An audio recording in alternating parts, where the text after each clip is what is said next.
আসন্ন টি-20 ওয়ার্ল্ড কাপকে ঘিরে বাংলাদেশের ২৭ থেকে ৩০টা প্লেয়ার এখন পর্যন্ত ভিসা করিয়েছেন। আপনারা জানেন জুন মাস থেকেই কিন্তু আমাদের টি-20 ওয়ার্ল্ড কাপ শুরু, সেখানে বাংলাদেশ খেলবে।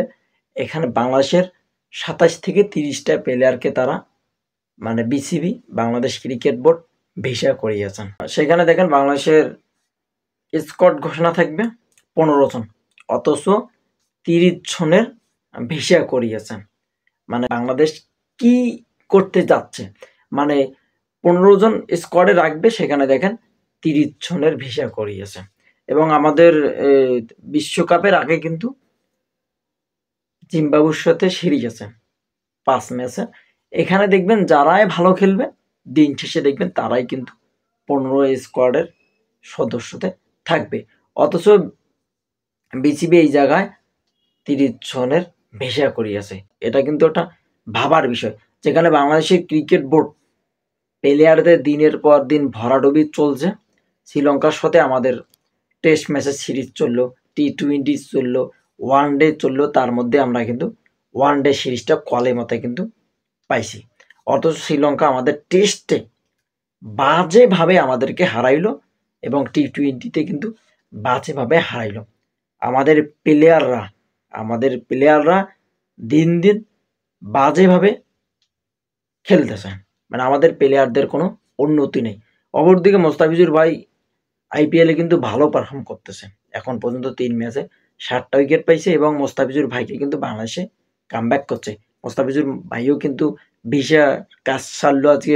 এবং অনেক প্লেয়ার সৌম্য সরকার, সাকিব, মেহেদী মিরাজ, শান্ত, এনামূলক বিজয়, আরও যারা আছে ব্যাকটির কিন্তু ভিসা আজকে কিন্তু করিয়ে নিল।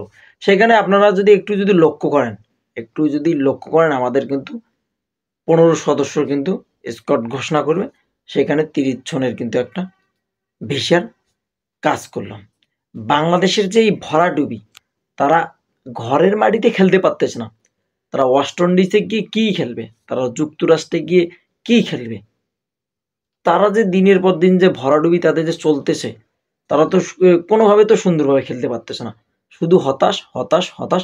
মায়ের দেওয়া ক্রিকেট বোর্ড হতাশ। আমাদের নতুন ক্যাপ্টেন শান্ত উরুপে শান্তি রহমান, মামার কোনো ফরম নাই, অথচ মামাকে ৩ ফরম্যাটের কিন্তু ক্যাপ্টেন্সির দায়িত্ব দেওয়া হয়েছে। অপরদিকে আমাদের ডাক মারতেছে লিটন দাস উরুপে ক্রিকেটের মনালিসে, ওয়ালি ওয়ান ক্রিকেটের মনালিসে লিটন দাস। এই মামাও কেমন সুযোগ করতে পারতেছে না, আমাদের ব্যাক প্লেয়াররা তেমন সুযোগ সুবিধা করতে পারতেছে না। বাবুরে, তাদেরকে নিয়ে জাস্ট আমরা হতাশাজনক।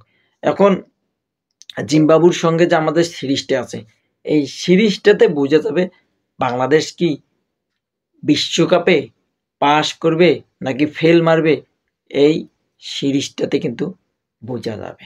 তো যাই হোক, বাংলাদেশের জন্য অনেক অনেক অভিনন্দনের শুভকামনা রইল। আমরা চাই অ্যাজ এ দেশ হিসেবে টি-20 ওয়ার্ল্ড কাপটা বাংলাদেশে আসুক, তো এটা আমাদের প্রত্যাশা থাকবে। তোরা একটু ভালো করে খেল ভাই, নিজেকে একটু সময় দিয়ে কন্ট্রিবিউট কর। বাংলাদেশ অভিনন্দনের শুভকামনা রইল, নিজেকে একটু সময় দেন।